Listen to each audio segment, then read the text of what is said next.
तो हेलो मेरे प्यारे बच्चों, my YouTube channel AK mathematical classes में आपका स्वागत एवं अभिनंदन है।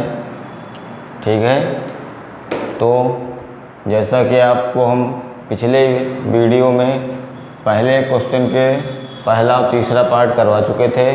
ये पार्ट था जो उस दिन क्वेश्चन कुछ उतारने में गलती हो गई थी, तो ये वाला पार्ट भी आपको करवा देते हैं। ठीक है, तो देखिएगा, जो ये दूसरा पार्ट है 196 और 38,220 का HCF निकालना है।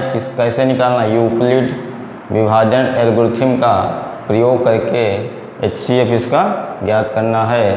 तो यूक्लिड विभाजन एल्गोरिथम आप जानते हैं क्या?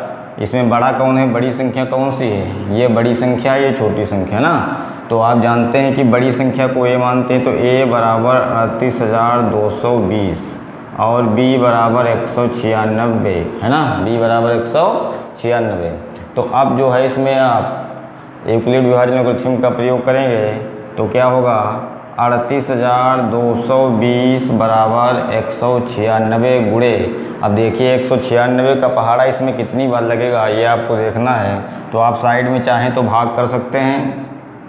38,220 को 196 से भाग करेंगे तो पहले एक बार पहाड़ लगेगा, तो 196 यहाँ हो जाएगा। 12 से 6 गया 6, यहाँ बचा 7, 17 से 9 गया तो 8 बचा, 1 बचा 186। अगला नंबर उतारेंगे तो 1862 हो गया।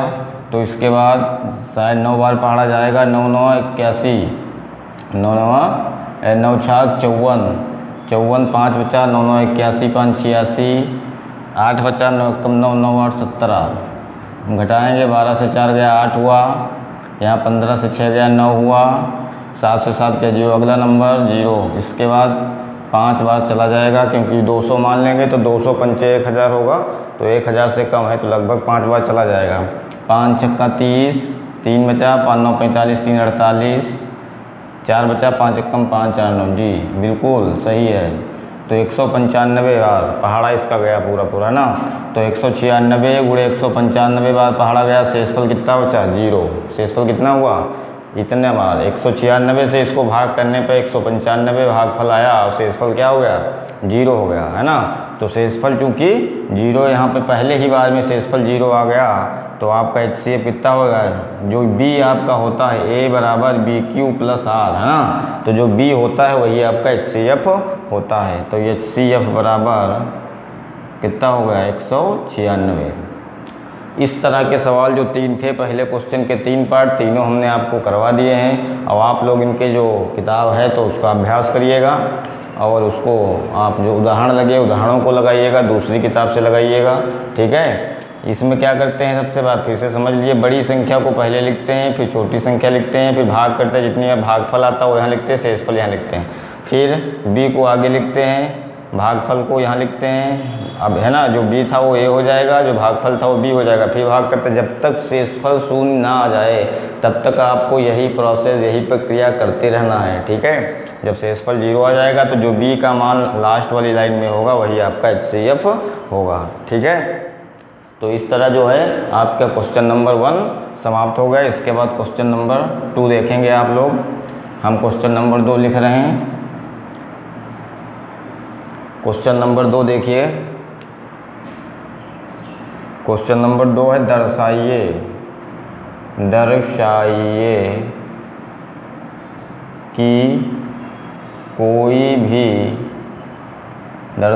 कि कोई भी धनात्मक विषम पूर्णांक, दर्शाइए कि कोई भी धनात्मक विषम पूर्णांक 6Q प्लस 1, 6Q प्लस 3 या 6Q प्लस 5 के रूप का होता है,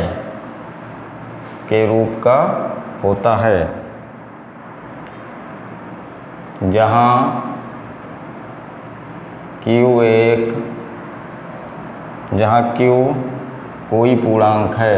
Q कोई पूर्णांक है।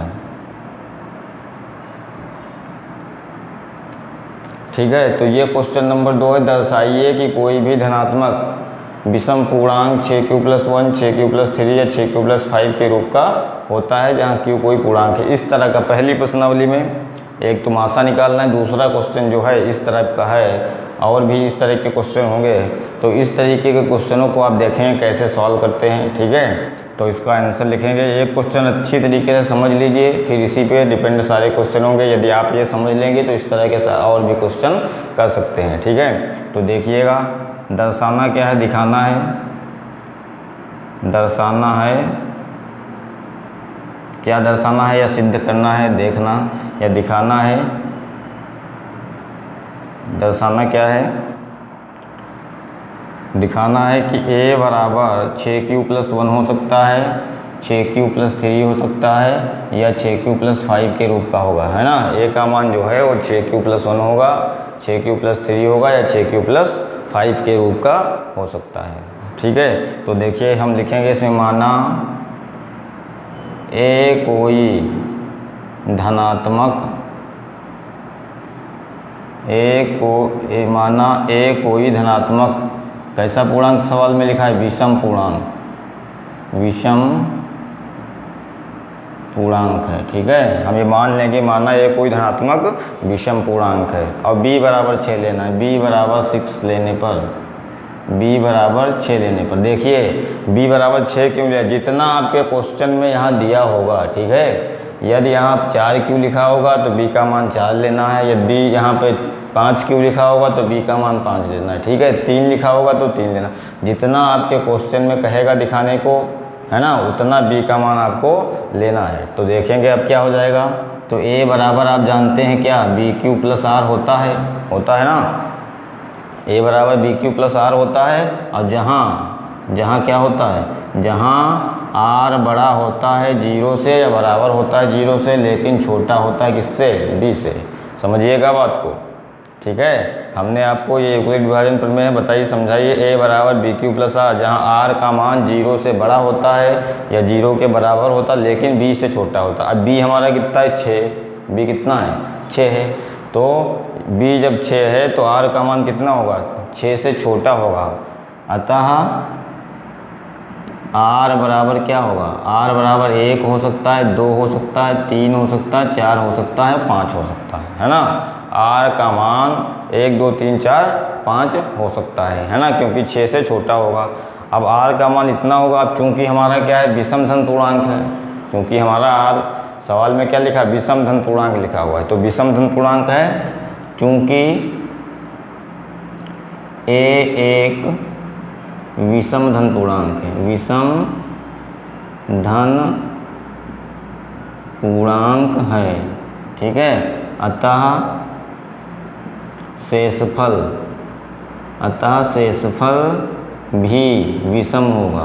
क्या होगा, शेषफल भी विषम प्राप्त होगा। अतः शेषफल भी विषम होगा। अब शेषफल विषम होगा तो r बराबर कितना होगा, तो r बराबर 1, 3 और 5 ये विषम संख्या है। इसमें बाकी जो 2 और 4 वो सम है, तो उनको हम हटा देंगे, ठीक है।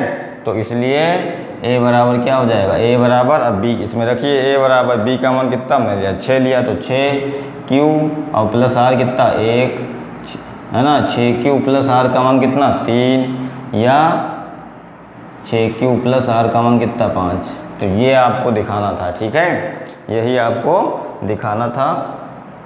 समझ गए बात को। जितना क्वेश्चन में दिया हुआ है वही आप b का मान लेंगे। b का मान जब पता चल जाएगा तो आप जान जाएंगे कि r का मान हमारा क्या होगा, क्योंकि r का मान b से छोटा होता है। अब सम कहता है तो सम वाले लेंगे, विषम कहेगा तो विषम वाले लेंगे, ठीक है। तो इस तरह ये क्वेश्चन आपका क्वेश्चन नंबर 2 कंप्लीट हो गया है, ठीक है।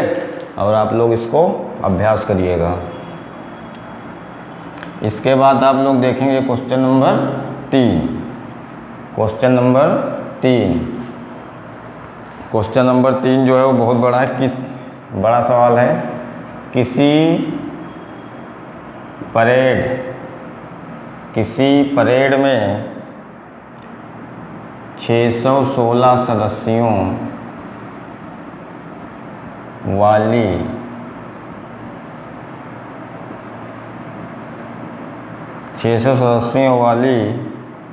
एक सेना को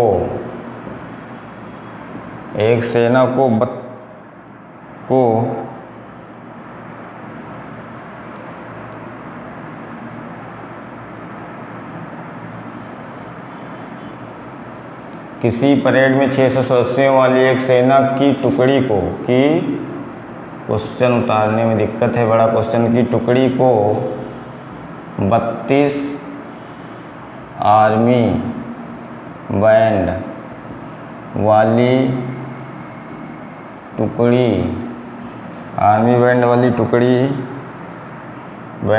टुकड़ी के पीछे मार्च करना है।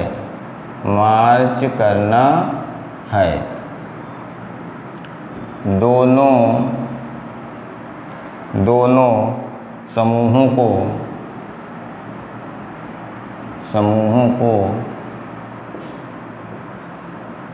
समान संख्या वाले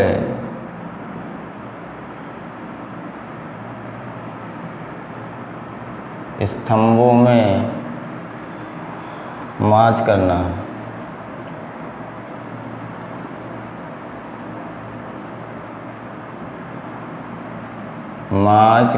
है।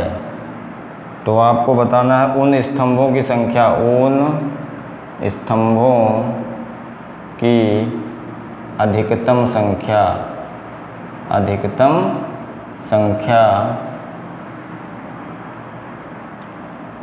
क्या है जिसमें वे मार्च कर सकते हैं।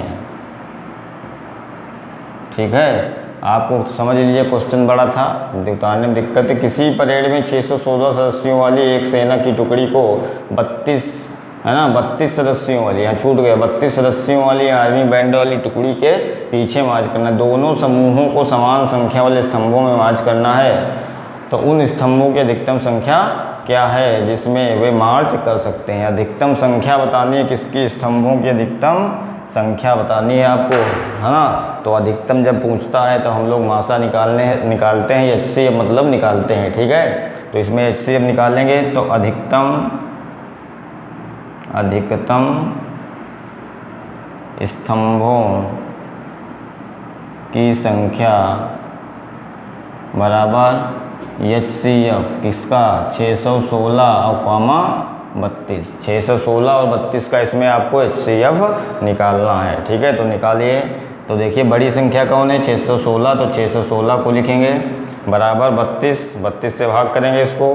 तो देखिए साइड में 616 को 32 से भाग करिए भाई, 32 दूना 64 होता है, तो 2 बार नहीं लगेगा, 1 बार ही लगेगा ना। कितनी बार लगेगा, 1 बार लगेगा। तो 32 एक कम 32, 11 से 2 गया 9 बचा, यहाँ 5 से 3 गया 2 बचा 29। अगला नंबर उतारे तो 296 हो गया।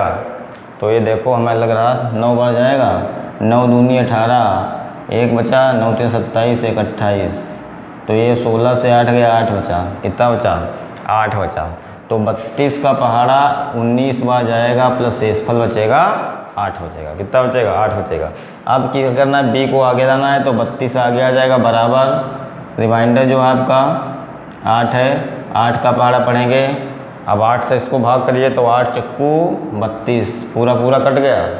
8 का पहाड़ा लगाएंगे तो 8 चक्कू 32, पूरा कट गया। देखिए शेषफल 0 आ गया। और हमने बताया था आपको जब शेषफल 0 आ जाए तो जो B का मान होता है वही आपका HCF होता है। तो B का मान यहाँ कितना है, B का मान यहाँ 8 है। ठीक है, B का मान कितना है, B का मान यहाँ पे 8 है। अतः स्तंभों की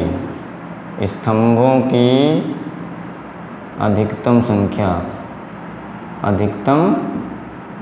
संख्या बराबर कितनी हो गई, 8 हो गई। ठीक है, तो इस तरह पहली एक्सरसाइज का question number 1, question number 2, question number 3, 3 question हमने आपके करवा दिए हैं। आगे के क्वेश्चन नंबर 4 और क्वेश्चन नंबर 5, पहली एक्सरसाइज में 5 क्वेश्चन हैं। जो 2 क्वेश्चन बचे हैं वो आपको अगले वाले वीडियो में प्रोवाइड कराए जाएंगे। और यदि हमारा वीडियो आपको अच्छा लगे तो प्लीज़ इसको सब्सक्राइब ज़रूर करिएगा, है ना। सब्सक्राइब करने के साथ साथ बेल आइकन को भी दबा दीजिएगा ताकि हमारा अगला वीडियो का नोटिफिकेशन आप तक पहुंच सके। लाइक और शेयर ज़रूर करिएगा। धन्यवाद।